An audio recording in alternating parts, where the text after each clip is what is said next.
오늘 이 시간이 은혜의 시간이 되기를 소원하고, 이 시간들을 통하여서 우리의 영적인 또 우리의 마음이, 우리의 삶이 하나님의 말씀으로 또 새롭게 힘을 얻고 또 이 세상을 살아갈 수 있는 그 은혜와 그 힘과 에너지를 말씀을 통해서 얻을 수 있는 우리 모든 성도님 될 수 있기를 주님의 이름으로 축복합니다.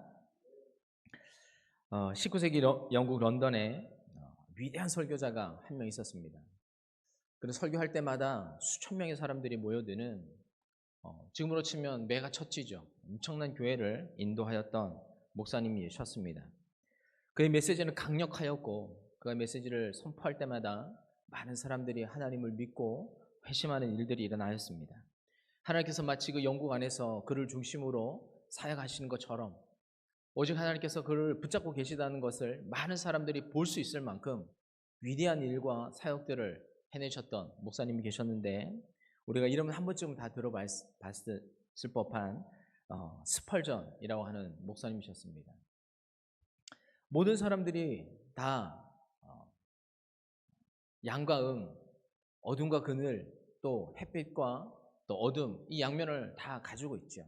모든 사람이 다 그런 것 같습니다. 저를 비롯해서 하나님께서 위대하게 쓰셨던 이 찰스 스펄전 목사님이라 하는 분도 사람들 앞에 위대한 하나님의 말씀을 전하고 또 그 말씀을 통하여서 많은 사람들을 하나님께로 인도하시는 위대한 일과 사역들을 하셨지만, 그분도 어두운 그늘이 있었습니다. 그것은 무엇이냐 하냐면 평생 그가 쌓아왔던 아주 극심한 우울증에 시달렸다는 것입니다. 참 믿기가 어렵죠. 말씀을 전하는 목사님이 우울증에 걸려 있어서 그 우울증 때문에 삶을 살기가 힘들었다는 게 참 어렵겠지만, 사실이니 어쩔 수 없는 것이죠. 그도 설교하는 중에 자기가 우울증 때문에 너무 시달리고 힘들다는 것을 성도님들에게 가끔씩 전하기도 하였다고 합니다. 그래서 그는 자기의 우울증을 검은 구름, 또 바닥 없는 구덩이라고 표현을 하면서 이유 없이 찾아오는 이 절망감 때문에 때로는 정말 삶을 포기하고 싶을 만큼 많은 어려움을 겪었던 시간들이 있었다라고 그 스스로도 고백을 하였다고 합니다. 나는 절망의 가장 밑바닥까지 나는 내려가 보았다라고 할 만큼 그는 이 우울감 때문에 참 많은 고통과 어려움 속에서 하나님의 사역을 해냈던 위대한 설교가였습니다. 하나님께서 전능하시고 하나님께서 그를 사용하신다면 그 하나님께서 그 고통을 허락하시지 않으면 될 것을, 그를 고쳐주셨으면 될 것을 그렇게 생각할 수 있겠죠. 오히려 그를 건강하게 하셔서 더 하나님의 크신 일에 스펄전 목사님을 사용하시고 더 많은 곳을 다녀서 더 많은 지역을 다니면서 하나님의 말씀을 사용한다고 하면 더 큰 일들, 더 많은 사람들에게 복음을 전할 수 있지 않았을까 생각할 수 있겠지만, 또 하나님은 그렇게 하지 아니하셨습니다. 나중에 스펄전 목사님은 그렇게 고백을 하였습니다. 내가 겪는 이 고통을 통해서 상처 입은 영혼들의 마음을 누구보다 더 깊게 이해하게 되었다는 고백을 하였습니다. 그에게는 차마 너무나도 힘든 질환과 질병 속에 사역하는 순간들이었지만, 하나님께서 이것을 허락하셔서 더 영혼의 깊은 아픔과 상처를 이해할 수 있게 되었고, 바로 그 연약함 속에 전능하신 하나님의 강하심이 머무는 통로가 될 수 있었다라고 스펄전 목사님이 고백하였습니다. 우리의 삶도 그렇죠. 모든 것이 다 좋지만은 않습니다. 우리의 삶에도 그늘이 드러여지죠. 성경 안에 나타나는 정말 위대하라고 말할 수 있는 영적 거인이라고 말할 수 있는 그런 사람들 속에서도 이런 아픔과 슬픔이 있었습니다. 대단한 사람이야. 이 사람 이름만 딱 대면 성경 안에서 정말 위대한 일을 하였지, 하나님께서 크게 사용하셨지, 이런 사람이 있지만, 여러분 그 사람 이면에도 이런 어두운 그늘이 있었는데, 오늘 우리가 성경 안에서 영적 거인이라고 말할 수 있는 엘리야라고 하는 사람, 그 선지자도 스펄전 목사님처럼 아픔과 영적인 침체의 시간들이 있었습니다. 오늘 그것을 성경이 말씀해 주고 있고, 하나님께서 그를 어떻게 세우셨으며 어떻게 돌보셨으며 어떻게 그에게 다시 힘을 주셔서 사역으로 나아갈 수 있게 도와주셨는지에 대한 이야기가 오늘 본문 안에 들어져 있습니다. 오늘 이 말씀을 통하여서 우리의 삶을 돌아보고 침체해져 있다면, 무기력해져 있다면 오늘 이 말씀이 우리 사랑하는 성도님들에게 큰 위로가 되기를 원하고, 그 동일한 일들이 우리의 삶에도 우리 신앙에도 일어나기를 주님의 이름으로 축원합니다. 하나님께서 지쳐있는 엘리야에게, 힘들어하는 엘리야에게 먼저 다가가셨던 것은 그에게 지친 육체에게 하나님께서 음식을 먹이셨다는 것입니다. 우리가 읽었던 19장 앞에 보면 18장에 우리가 너무나도 잘 알고 있는 엘리야의 인생에 어떻게 보면 가장 최고의 순간이라고 말할 수 있는 갈멜산 꼭대기에서 바알 가세라 선지자들 850명과 싸웠던 사건이 등장을 하고 있습니다. 사실 850명과 싸운 것은 아니죠. 왕과, 아합이란 왕과 이세벨, 그리고 이스라엘의 이것도 저것도 자리를 찾지 못하고 머뭇머뭇하고 주저하고 있는 이스라엘 백성들 전체와 어쩌면 엘리야 한 사람이 누가 하나님이시냐를 두고 대결했던 그 사건이라고 말할 수 있을 것 같습니다. 그 결과는 우리가 잘 알고 있죠. 바알과 아세라 신이 850명과 내 일로 싸워서 하나님이 살아계신 하나님이시다는 것들을 엘리야가 나타내 보였고 증거해 보였습니다. 그리고 더 나아가서 하나님 앞에 기도함으로 말미암아서 3년 6개월 동안 비가 오지 않고 가뭄에 시달렸던 그 이스라엘 땅에 비가 오게 하는 정말 기적과 같은 일들, 놀라운 일들을 행하는 것들이 오늘 그 앞에 18장에 기록되어져 있습니다. 그 승리 이후에 엘리야가 이쯤 되면 하나님께서 불을 내리셔서, 하늘에서 불을 내리셔서 하나님 살아계셨음을 증거하는 것들을 보여주시고, 또 기도하였는데 머물러 있던 이 하늘에 비를 내리셔서 단비를 주셔서 이 땅을 적시는 이 기적을 우리에게 보여주셨다고 하면 왕도 마음을 돌이키고 이세벨이라고 하는 그 여왕도 마음을 돌이키고 이스라엘 백성들도 하나님께로 돌아오겠지라고 하는 그런 기대감이 엘리야에게 있었겠죠. 그러나 그의 생각과 전혀 다르게 이세벨이라고 하는 여인이 사신을 보내서 엘리야를 협박하였습니다.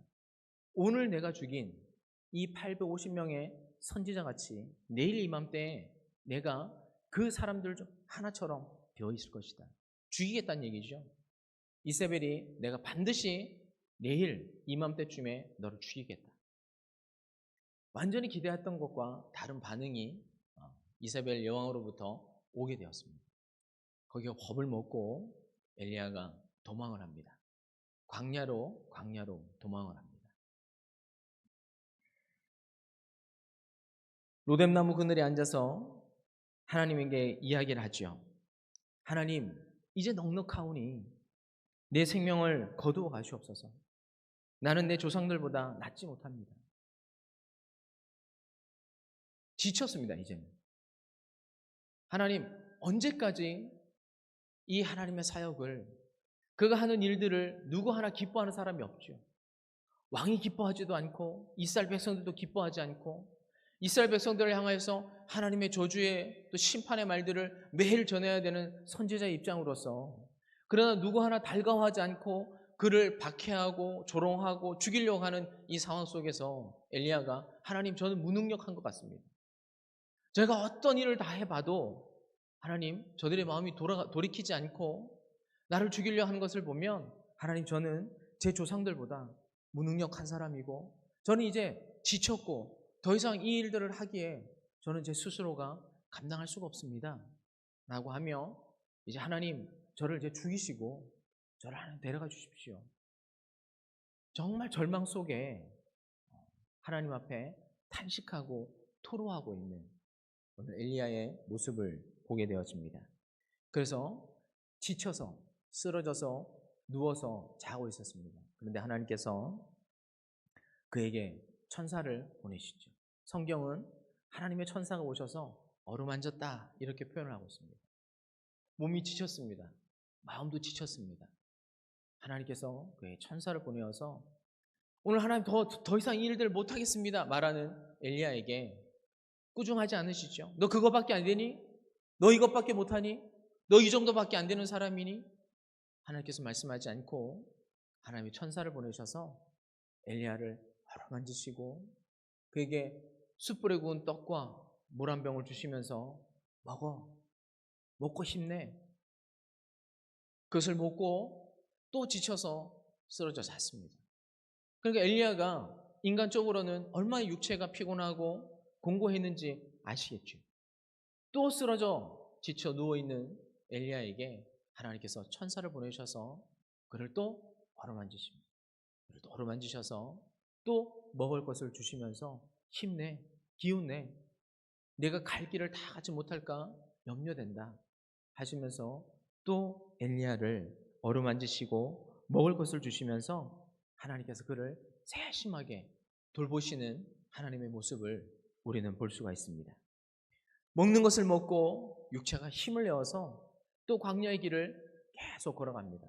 40일 40주야를 건너서 마침내 하나님께서 명하신 호렙산에 도착하게 되어집니다. 이제 하나님께서 그에게 하시는 것은 이제 먹을 것을 주셨다면 이제 엘리야가 무엇을 말하시는지 들은 하나님을 볼 수가 있습니다. 하나님께서 엘리야에게 말씀하시죠. 엘리야야, 내게 어디 있느냐? 동굴에 나와서 엘리야를 향하여서 하나님께서 하시는 말씀이 엘리야야, 내가 어디 있느냐라고 하나님께서 물으셨습니다. 몰라서 묻지는 않으셨겠죠. 그때 하나님의 그 질문에 엘리야가 대답을 합니다. 우리가 읽진 않았지만 19장 10절 말씀에 그가 대답하되 내가 만군의 여호와 하나님 여호와께 열심히 유별하오니 이는 이스라엘 자손이 주의 언약을 버리고 주의 제단을 헐며 칼로 주의 선지자들을 죽였음이오며 오직 나만 남았거늘 그들이 내 생명을 찾아 빼앗으려 하니이다. 여러분, 엘리야가 마음도 지쳤습니다. 몸도 지쳤지만 그 많은 사람들을 또 여왕을 대상으로 그들의 심판을 전하는 것이 여러분 한 인간으로서 한 개인으로서 나라를 대상으로 싸운다는 것이 몸만 지치는 것은 아니죠. 마음도 지쳤습니다. 엘리야 어디 있느냐라고 하시는 그 하나님의 음성에 엘리야가 자기 안에 있는 속의 마음들을 하나님 앞에 하나씩 꺼내어 놓죠. 하나님, 저 열심히 너무 유별하여서 이 악한 이 왕권이, 이 정권이 우상 숭배하고 하나님으로부터 떠나게 하고 백성들을 힘들게 하는 이 사람들을 향하여서 제가 할 수 있는 한 최선을 다해서 하나님을 나타나기 위해서 하나님 사역하고 여기까지 왔습니다. 라고 엘리야의 이야기를 들으시고 경청하시는 하나님을 우리는 보게 되었습니다. 하나님께서 엘리야를 밖으로 부르시죠. 동굴 밖으로 나간 엘리야에게 하나님께서 강력한 바람으로 그에게 보여주십니다. 산이 갈라지고 땅이 요동쳤습니다. 또 하나님께서 지진을 통하여서 하나님의 두렵고 떨리는 현현을 나타내심을 엘리야에게 보여주셨습니다. 하나님의 나타나심은 두려운 것이죠.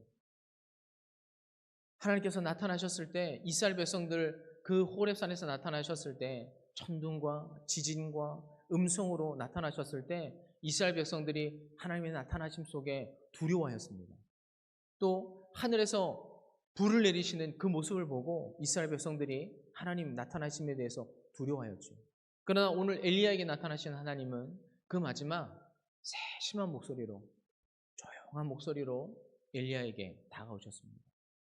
하나님 우리에게 그렇게 다가오신 하나님이시라는 겁니다. 지쳐있고 마음이 아파있고 닫혀있는 엘리야에게 하나님께서 세심한 음성으로 세심한 배려로 엘리야에게 다가오셔서 그의 마음을 위로하시고 보듬어 주시는 하나님의 모습을 우리는 보게 되었습니다. 두 번째, 하나님은 우리의 상실한 마음 가운데 오셔서 우리의 마음을 경청하시는 하나님이시라는 겁니다. 우리를 막 다그치시고 우리를 막 몰아세우시는 하나님이 아니라 우리의 마음속 안에 있는 슬픔을, 아픔을, 상처를 들으시고 경청하시는 하나님이십니다. 성도님 마음속에 사람들에게 말하지 못하는 그런 마음들이 있지 않습니까? 사람들에게 고백하지 못하는 내가 가지고 있는 상처와 아픔이 있지 않습니까? 하나님께서 그 마음을 찾아오셔서 세밀한 음성으로 세심하게 찾아오셔서 여러분 마음속에 그 고백의 소리를 하나님께서 들으신다는 겁니다. 세 번째로 하나님은 엘리야에게 그 지친 몸과 지친 마음을 회복시키셔서 다시 사명과 사역의 자리로 보내시는 모습을 보게 되어집니다.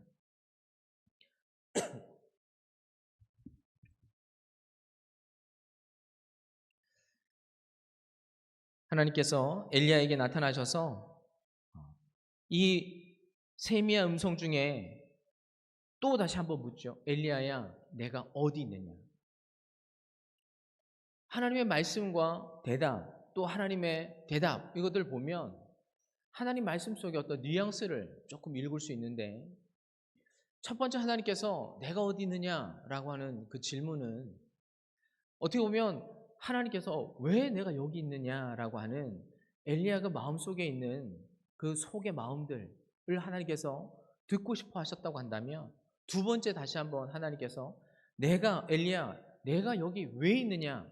또다시 같은 질문을 하나님께서 엘리야하고 계시죠. 이 똑같은 대답을 엘리야가 또 하게 됩니다. 하나님, 10절에 했던 그 대답을 엘리야가 똑같이 대답합니다.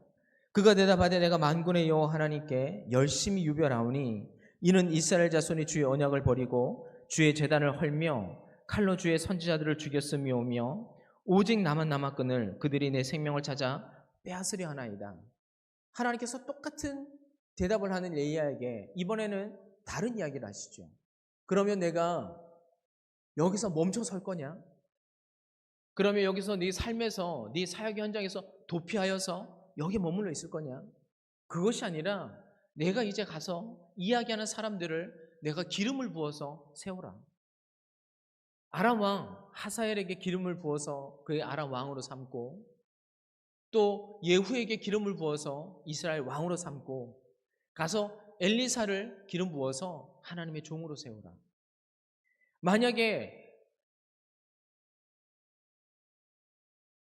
하사엘이 그 일을 하지 못하면 예후를 통해서 할 것이고, 예후를 통해서 하지 못한다고 한다면 엘리사를 통해서 반드시 내가 이 아합 왕, 이 부패하고 하나님으로부터 떠나 있는 이 왕권을 심판할 것이다 라고 하나님께서 대답하시는 것을 보면, 두 번째 하나님께서 엘리야야, 내가 왜 여기에 있느냐라고 하는 것은 도피하지 말라는 겁니다.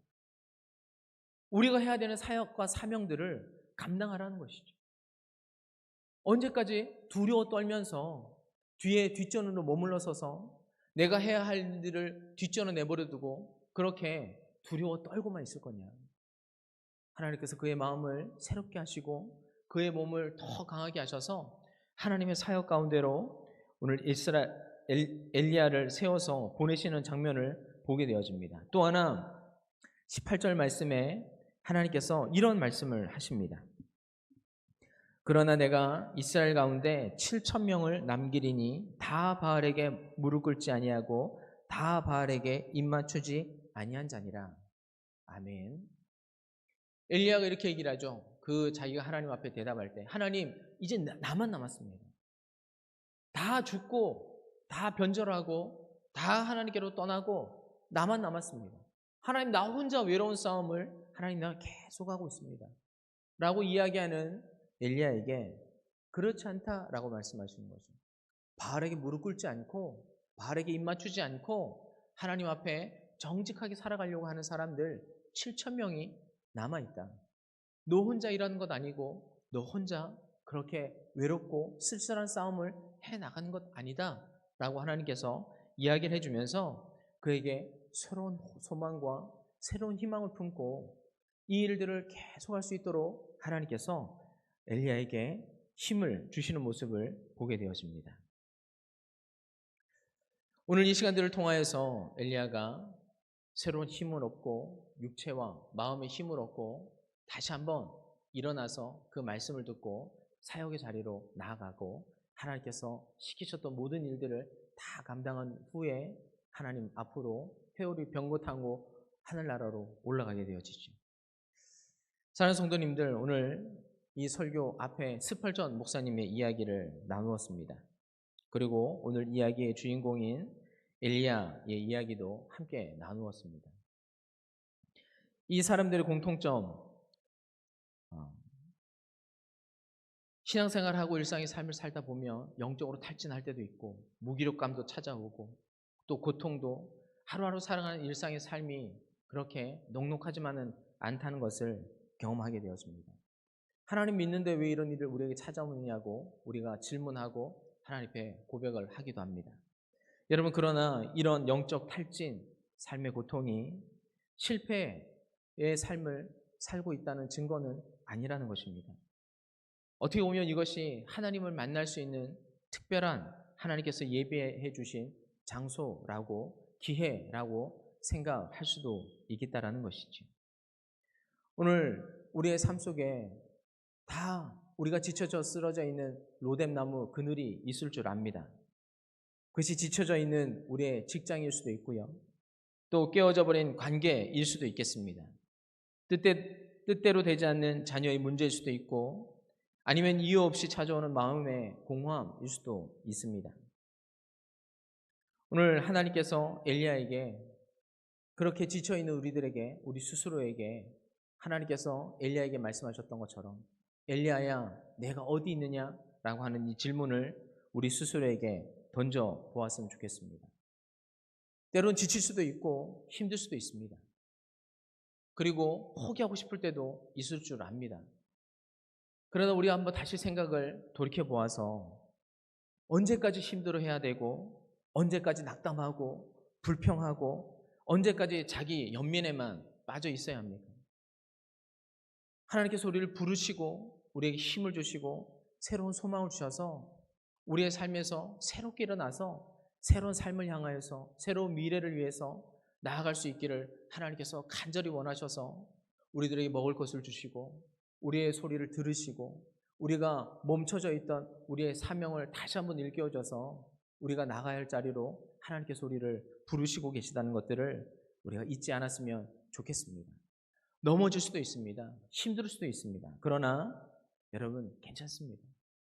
위대한 선지자도 하나님의 말씀을 전하는 그 전능한, 어떻게 보면 슬퍼정 목사님과 같은 그 위대한 목사님도 다 고통과 어려움이 있었습니다. 중요한 것은 우리가 그런 자리에 있다 할지라도 하나님께서 가만 계시지 않고 우리의 삶으로 찾아오신다는 것입니다. 우리를 책망하지 않고 우리들에게 따뜻한 숯불을 또 물 한 잔을 우리에게 건네어 주시는 하나님이시고, 우리가 넋두리거나 불평과 불만이거나 그 어떤 것이라도 우리의 말들을 하나도 하나님께서 귀찮아하지 않으시고 우리의 모든 말들을 묵묵히 들어주시는 하나님이 계시다는 것입니다. 그래서 사랑하는 딸아, 사랑하는 아들아, 힘내라, 혼자가 아니다 라고 말씀하시면서 우리 곁으로 찾아오시는 하나님이 우리 가운데 계시다는 것입니다. 사랑하는 성도님들, 내가 마치 로뎀 나무에 누워 지쳐 쓰러져 있는 지금 엘리야와 같은 그런 사람이라고 생각되시거들랑 모든 것을 다 제쳐놓고 제일 중요한 것 하나님 앞에 먼저 서셨으면 좋겠습니다. 분주한 일상의 삶들을 좀 내려놓고 해야 될 일들 중에 가장 우선순위로 하나님 앞에 먼저 서서 하나님의 말씀을 듣고 하나님 앞에 말씀을 서서 내 속에 있는 말들을 꺼내어 놓고 하나님 말씀 앞에, 하나님 귓전에 내 이야기와 내 삶을 하나님 앞에 먼저 드리며 하나님 앞에 서실 수 있는 시간을 먼저 가지셨으면 좋겠습니다. 그래서 이 한 주간 세밀한 음성으로 찾아오시는 하나님을 만나고 그 하나님을 통해서 힘을 얻고 내가 해야 할 일, 내가 해야 할 사역들을 다시 한번 기억하셔서 그 사명의 자리로, 사역의 자리로 돌아가실 수 있는 여러분 되실 수 있기를 주님의 이름으로 축원합니다. 함께 기도하겠습니다. 하나님 아버지께서 사도 바울에게 내 은혜가 내게 족하다, 이는 내 능력이 약한 데서 온전하여진다고 주님 말씀하셨는데, 우리의 연약함이 하나님께서 머무시는 자리인 줄 알게 하시고 삶에 지친 우리를 먹이시고 우리의 작은 신음을 들으시고 힘을 더하여 주시는 하나님을 만나는 은혜가 우리 안에 있게 하여 주시옵소서. 예수 그리스도의 이름으로 기도하였습니다. 아멘.